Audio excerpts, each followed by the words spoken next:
Good morning and welcome to StudyIQ, my dear friends. I am Prashant Mavani. I hope you all are doing good. Today is 16th June 2020. Day is Tuesday. I would like to start today's discussion with this very simple to understand and very simple to implement quote, or you can say a tip, that is, keep calm and take it easy. It is very important for all of us to take out few minutes, and this is all about, it's not that we don't have time, it's we are not managing our time. We always, all of us, we have enough time.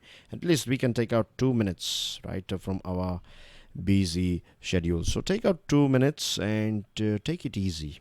Just relax, do nothing. Doing nothing is so refreshing, so revitalizing that you won't believe. If you start, you want to feel a result or a change in first few days or weeks. But if you take out 2 minutes every single day at a fixed time, then after maybe a month or something, you will see its benefit. So give it a go. It's very important to take it easy. With this, dear friends, StudyIQ team has designed a smart course. Now, this smart course is for Civil Services Examination.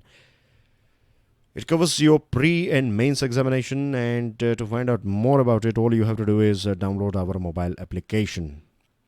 Till 20th June 2020, EMI option is also available. To find out more about it, as I told you, download our mobile application. It's available on Android platform. Download the PDF of today's lecture from my Telegram channel. You can follow me on Facebook. Please make sure that you share this lecture with other students. Hit the like button if you have learned something from today's discussion, and please don't forget to subscribe to our YouTube channel. Dear friends, on our table we have 4 lengthy yet interesting, as well as you will find some factual details as well in all these 4 articles. So let's crack on with the first one. In pandemic crisis, bridging the Gulf with West Asia. Yesterday we were talking about UAE, remember? Today we are going to talk about West Asia, particularly Saudi Arabia and UAE. But this whole region is very important for our country. The reason is that 9 million Indians stay and work in this region. 9 million. I'm talking about this region here. So you can take Israel and Jordan, Iraq, Iran, Saudi Arabia, UAE, Oman, Yemen, Qatar, Bahrain, Kuwait, right? All these nations, Lebanon, all these nations are part of West Asia. But predominantly we are talking about UAE, Saudi Arabia, Qatar, Oman, etc. So 9 million, that is 90 lakh people, they live in Indians. They are living in West Asia. Most of them are blue collar workers, but that does not mean that we don't have any white collar workers working over there. Yes, we have our professionals, highly skilled people from India. They are also working in West Asia. This region is important not just in the quantity of Indians living here, but in terms of money. If you see that we get some total every year $80 billion in remittance, and out of this $80 billion, 56% comes from this region. 56% of 80 billion, we are talking about what, 42, 45 billion dollars per year, and out of that 19 billion from this 80 billion, right, 19 billion comes from this UAE alone. Now things are going to be very rough here because of this pandemic, right? Oil prices were down already, construction and other things, there will be a big break on all these projects.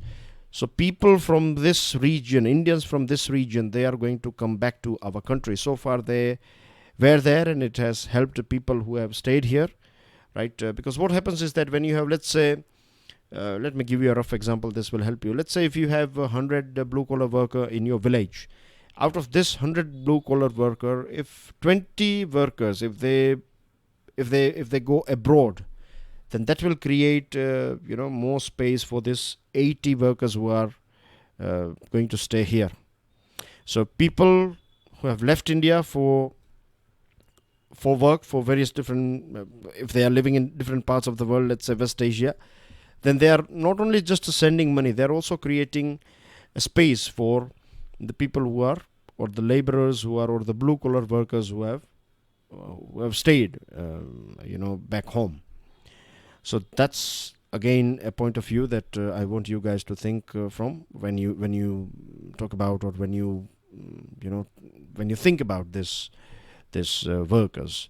So they are going to come back here, and this is going to be a loss of revenue, loss of remittance, and it is going to create a tough competition for semi-skilled, skilled workers as well as unskilled workers in our country, because in big quantity people are going to come back. Now, oil prices were already down. Remember our discussion a few weeks ago, or maybe not few weeks, but of course few months ago, we have talked about this OPEC and OPEC plus. When we say OPEC plus, then you add Russia with this OPEC nation. So Saudi Arabia versus Russia sort of situation was witnessed, and both these nations decided that they are going to go ahead and they are going to produce more oil. They are going to pump more oil in the market, and this created this demand supply disruption, more supply of oil and less demand because of this slowdown. Global economic slowdown was already going on. China trade war, remember USA-China trade war, and so slowdown was already visible. Oil prices were nosediving, and then the world was hit by this COVID-19. So what I'm trying to tell you is this West Asian nations, their main income for most of them is oil money. And oil prices, they have touched nearly a bottom, right? $40 per barrel is loss. If they make $50 per barrel, then they are somewhere around no profit, no loss. That's an average. But if Brent crude price is below $40 per barrel, then these nations are making huge amount of loss. When they are making loss, they are not going to invest their money outside. They are going to keep their money within the country. So this is going to be loss of opportunity for a country like India.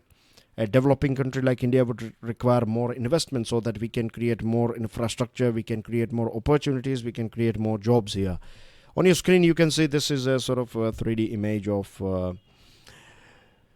this city that is being built by, the name of the city is Neom City, and Saudi. It's a pet project of Mohammed bin Salman. Saudi government is going to invest some $500 billion, right? And this city will be world class, as you can see here. This is a sort of solar panel, so it's going to be a very green city. And now this city is going to be built in this Red Sea port. So construction of this city will see a slowdown here. The speed will slow, and some construction projects may be choked as well. So loss of jobs for Indians living there. So I hope you have got this idea, right, that things are going to be very bleak in this West Asia, and it's going to impact our people as well. Dubai Chamber of Commerce and Industry says that roughly 70% of businesses in Dubai that are classified as small and medium enterprises, most of them are owned by Indians. They want to survive for next few months. In next few months, they will be gone. UAE's hospitality sector contributes some 4.6% to the country's GDP. It employs some 6 lakh people, and 30% of this 6 lakh people, most of them are foreign workers, and they are going to lose their jobs because of this COVID-19 led disruption. If you talk about oil and investment, you know the situation of oil, right? We import some 85% of our requirement from abroad. Now, a drop of $1 means India will save $1.35 billion per year. So at present, India is saving huge amount of money on oil, and we need to use this money for development of our country. This is one of the low-hanging fruit resource or revenue source for our government. And Brent crude oil, as I told you, it is hovering under $40 per barrel. So this is helping our balance of payment and things. And the good move by India is that we have, if I'm not wrong, we have filled up some 20% of our reserves as well. So we have made the most out of this thing. So it's good. But the bad thing is that sovereign wealth funds, we want to be able to attract that many sovereign wealth funds, or the funds that we have already signed, we are going to see a delay of incoming money from this West Asian nation. So as you can understand, this is going to impact job creation and factory creation and wealth creation in our country. We are also building a mega refinery project, a $50 billion worth project in Maharashtra, and Saudi Aramco and Abu Dhabi National Oil Company, they have committed $25 billion in this project. So this is just one example. Just imagine if there will be delay of incoming money for this project, then that's going to disrupt this whole big project, isn't it? Recently, Government of India has created one empowered group which will be headed by Cabinet Secretary Rajiv Gauba, and this group will particularly look after all those steps that are required. It will do dusting and it will clear up all things so that we can attract more and more FDI in our country. Government has created this Swadesh portal. This is about skilled workers arrival database for employment support. So government will record the data of people and skill profile of people who are coming from abroad, these workers who are coming back, and this data will help if the factories are coming here in our country and to send them back and things like that. So basically the bottom line is that things are going to be very difficult as far as investment and remittance and other things are concerned, and people are going to come back in big quantity in our country. So we need to prepare, we need to create a space for them. At the same time, we need to find out ways through which we can attract more investment in our country. Moving on to next item, which is very easy to understand for regular students, because we have been talking about this particular topic from last few days. We have talked about it, I think 3 or 4 times in recent past. So it's about India-China standoff. Now we know that Chinese forces came in sizable numbers and crossed the undemarcated LAC at quite a few points in the Ladakh and Sikkim sector. Can you give me the name of that place in Sikkim where India and Chinese standoff is going on? I'm talking about Sikkim. As far as Ladakh region is concerned, names are on your screen. We have Galwan Valley, Hot Springs, Dambuguru and Pangong Lake. These are important points. Now this article is very interesting. It is talking about the reasons why we see this sort of aggressive behavior by China on this LAC. China's sizable military presence is here, right? It has got armored vehicles, artillery units and infantry combat vehicles here. China has created good quality of infrastructure as well in this region. Now India is creating infrastructure, and this is, generally speaking, said that this is the biggest problem. This is the main reason why China has started all this aggressive behavior. But we have to understand that this infrastructure is not something that we have just started building here. It is going on for a very long period of time. So it is not just that. It is far beyond that. We have to dive a bit deeper to understand exactly what's going on, why China is behaving the way it is. And we have to keep this thing in mind as well, that Mr. Xi is not known to act irresponsibly. So infrastructure is, yes, one thing, but it is not the only thing. There are other factors as well, and I'm going to take you through these other factors. The first one is India and USA relationship. China believes that India is under American orbit of influence. Point number 1. Point number 2, Quad. Quad is a group, and in this group you have 4 important players: USA, Japan, Australia and India. And as we all know that Quad is, the main core objective of Quad is to rein China, to make sure that China stays within boundaries, right? So we are part of Quad. So this is point number 2. Point number 3, recently US President Donald Trump said that he basically proposed that we should redesign this G7. We can make it G10. India is going to be part of this G10 plan. India has said that we are ready to be on board, and maybe G11. So in G11 there will be Russia. So India again is going to be part of this G7 or G10 or G11. China is deliberately dropped from this expansion list. China is not on the list. So this is making China angry here. So this topic, so this is point number 3. Point number 4 is a growing proximity between Delhi and Washington was discussed in China's Global Times as well. One editorial talked about this thing. And it's very strange that Normally, when your defense level, when your high-level border talks takes place between two military leaders, they talk about military only. They talk about that particular issue. But China was talking about USA. China made a reference to the need for India to maintain equidistance between the USA and China. So, this is very strange. So, what China is saying that neutrality, and China was talking about all these things. So, these are the 5 things. So, USA-China relationship, right? Second thing is a big thing we are talking about here. Second big thing is BRI, Belt and Road Initiative. Now, India is not happy with Belt and Road Initiative. One of the main reasons is China-Pakistan Economic Corridor, which passes through Indian territory. At present, it is under control of Pakistan. We are talking about this Gilgit-Baltistan region here. So, India is not happy with this, and there are so many experts. They have said this thing in the past as well, that until and unless India comes on board, right, BRI is going to be a failure. BRI will not succeed or reach its potential until and unless India is on board. Now, just imagine, right, India not being part of this whole BRI, and if BRI fails, then it's not just the failure of BRI, it's the failure of Xi Jinping. It is Xi Jinping's, this BRI is Xi Jinping's pet project. So CPEC is about India, China-Pakistan relationship. That will fail. And recently, what we did, 370, removing 317 and saying that this is going to be part of, we are going to take over. One day we are going to have full control over our region. So that will create problem for China, this whole project.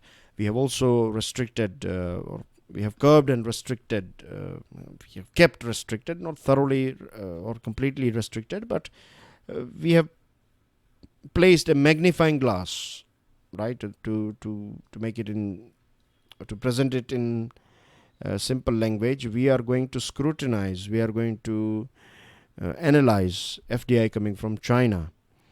And this is because of this opportunistic takeover, right? That's what they do. I hope you know the meanings of opportunistic takeover. So this is again one more point, and one more thing that we can add here is this anti-China propaganda that we find in our country nowadays, right? Most of them, they have this sentiment that buy Indian rather than buying Chinese products. And the last one is, again, the last thing, big thing, is growing opposition within party ranks to some of his policy. His means Xi Jinping's policy, including BRI. Serious health crisis, this COVID-19, and Chinese economy is also losing that steam that it used to have. So these are the 3 big things: India, USA, then BRI, and then you have this internal issues in party and in China's economy and things. So these are the things that is creating tensions. This is a pressure that we find on China, and this whole LSE thing is a reaction of that pressure. This article is suggesting that India has been non-aligned. India has never been in team of, we were not directly in team of USSR, but we were inclined towards USSR compared to USA. But anyway, we were part of this NAM group, or this non-aligned movement, and founding father, or founding member, not founding father, but founding member of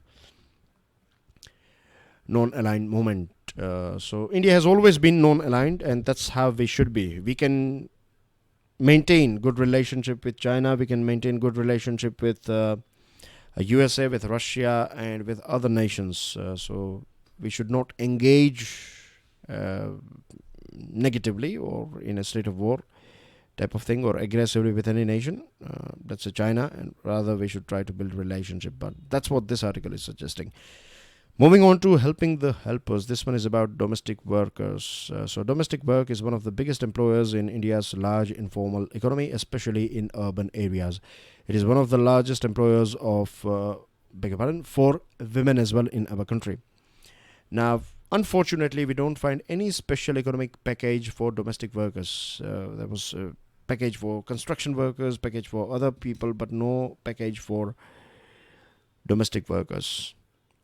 Domestic workers' income constitutes nearly 50% of total household income of that particular family.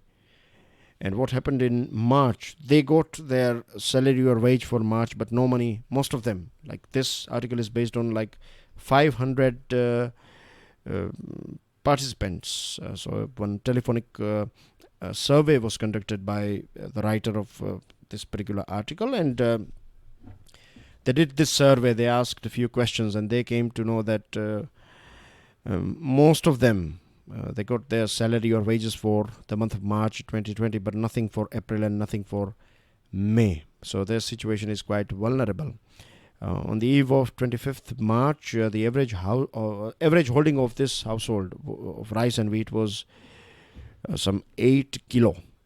So, or less than 8 kilo. This is an average. Operational saving worth barely 15 days was with them. Some of them had just 10 days worth of operational savings. After that, they have nothing that they can use to survive. They have to borrow money. When they borrow money, they have to pay a huge amount of rent interest. As far as rent is concerned, it was deferred but not foregone. So there are, once this we are talking about one of the most vulnerable people in our country. You see their non-negotiable expenses like milk, vegetable, fuel, oil, masalas. Every single day it costs somewhere around 100 rupees. But income is zero. Saving is nearly over. Help coming to them, none or not adequate. So average due across this 500 households was 8,700 rupees. This is huge burden for a family that is earning nothing at present, or even if things are back to normal, their wages are not that high, as we all know. 25% of the workers saying they were asked not to return to work. Another 25% were unsure if they would be called back. Domestic workers will first have to be recognized. That's the most important thing, that we should appreciate and recognize them as workers. And we need to create a safety net for them. There is no social protection for them. There's no social protection nets for them. We need to recognize them, and we need to understand that, there are so many families, right? Lakhs and lakhs of families in our country. Their main source of income is the domestic work that is done by particularly female members of that particular family. So they are living in a very, hand-to-mouth situation, that they earn money by doing work, and that is just enough for them to survive. They cannot afford new sari, they cannot afford so many things, right? Even if someone gets ill, then their saving will be gone.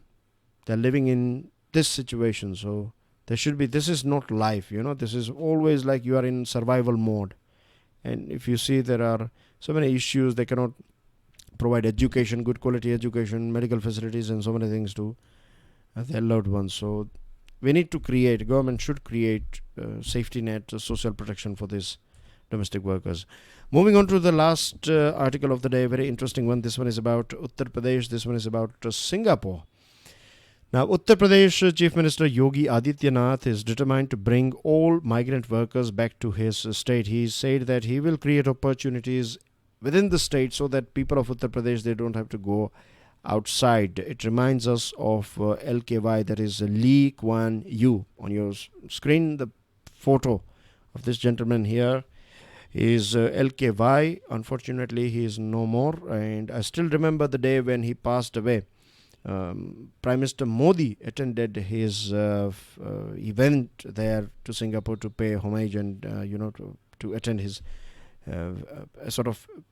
funeral ceremony. So he was that close to our country. And Singapore, India, we have good relationship. Now on your screen you can see Singapore. This is Singapore here, right? It's a small, very tiny city-state, and it's located on a very strategic location, Strait of Malacca. This is Malaysia here, this is Indonesia. So here you find Singapore. So it's located on a very important sea route. Okay. So Singapore was founded back in 1965, and Lee declared that Singapore would be the first developed country in Asia. His main focus was not on GDP. His main focus was on his people, on the citizens of Singapore. There is a big difference between Singapore and UP. Of course, UP population is 200 million. Singapore population is 6 million. So there is a big gap. And Singapore is not a country that has this huge resources, natural resources. Singapore is the only resources, or the best resource they have is human resource. And what we need to do is we have natural resources, we have water and so many other things in Uttar Pradesh, right? Fertile land, fertile plains. What we lack is human resource. That means we need more productive people, and this is possible if we take some right steps. Like back in 65, right? At that point of time, Ms. Lee tried to, in 60s, late 60s, 70s, etc. Lee tried to attract this big investment from various different nations, east and west and other places. But these companies were not ready to give huge or high wages. What Lee was asking for was that not just assembly factories. He was also saying that pay high wage to our people so that so their per capita income can go up. But this was like an extra expense for these companies. So what he did, he turned to JRD Tata, and he started a training center. And with the help of JRD Tata, he started a training center in Singapore, and they started this precision tool room as well in partnership with this Tata and Singapore government. And this was the foundation for Singapore's industrial growth. It started training its people. It started giving skills to people, and this people, they became more and more skilled and more productive. The more skilled you are, the more money you can ask for. Isn't it simple as that? Because you are producing wealth, you are producing those type of products and services that will generate more wealth, so companies can afford to pay you. So that's what Singapore did, and that's what Gandhiji has always promoted. Gandhiji said that unless people in India's villages have economic and social freedom, India cannot be a free country.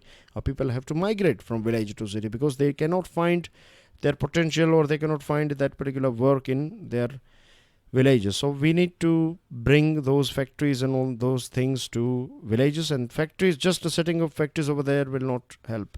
You need to upgrade your people, skill them, train them, so that they can do a particular job in best possible, in the highest quality way possible. Unfortunately, not just in our country but in other countries as well, we find that more importance is given to migrant capital rather than migrant labor.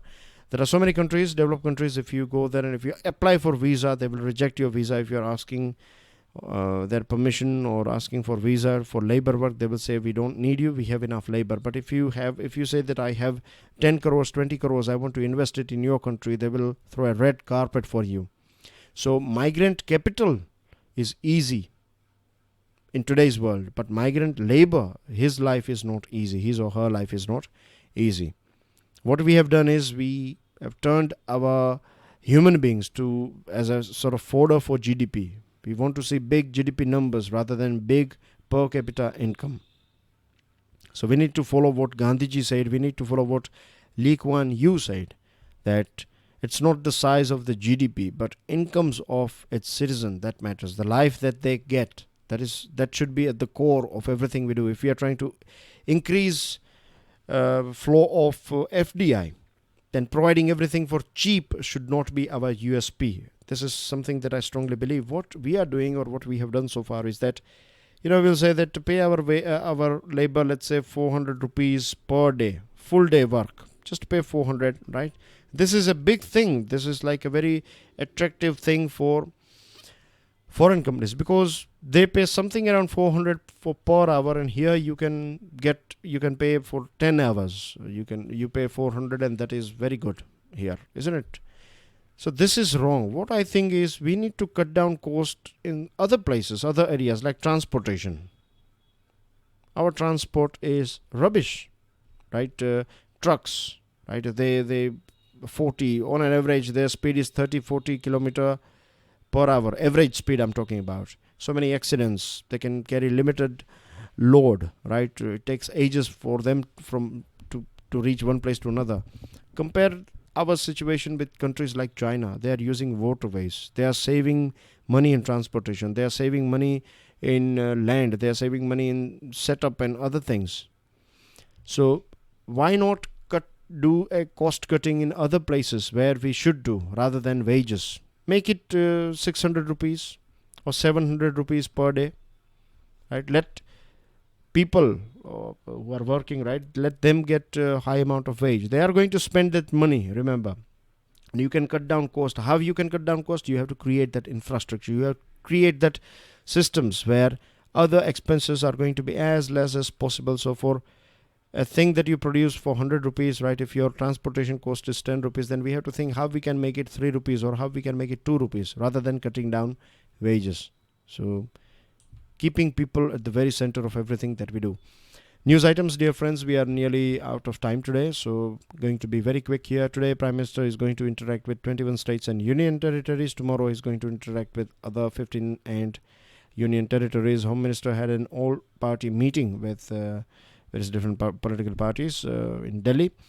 Loknayak Jaiprakash Narayan Hospital, Amit Shah, Home Minister, visited. He made a surprise visit and he talked about the CCTV camera, one backup canteens, and making sure that our doctors and medical staff are given psychosocial counseling so that they are not just physically but psychologically fit as well to fight this pandemic. Indian Council of Medical Research has recommended to use this rapid antigen test kit for diagnosis of COVID-19, and it can use this in combination for RT-PCR tests. So if the test is negative, then RT-PCR will be conducted.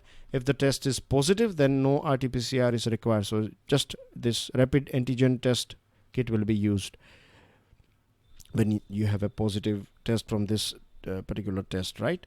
Recovery rate is quite nice, 51.08. Maharashtra signs 12 global MOUs with 12 global corporation. It has this big names like Great Wall Motors Company, API Motors, United Phosphorus, and Exxon Mobil. International Yoga Day will be conducted online, and this year's theme is yoga at home and yoga with family. India, Pakistan, they had this issue. 2 Indians were abducted. But India launched a strong protest and now they are released. And that's everything in today's discussion. I'll see you soon with daily financial news analysis. Till then, enjoy your studies. God bless you all. Jai Hind.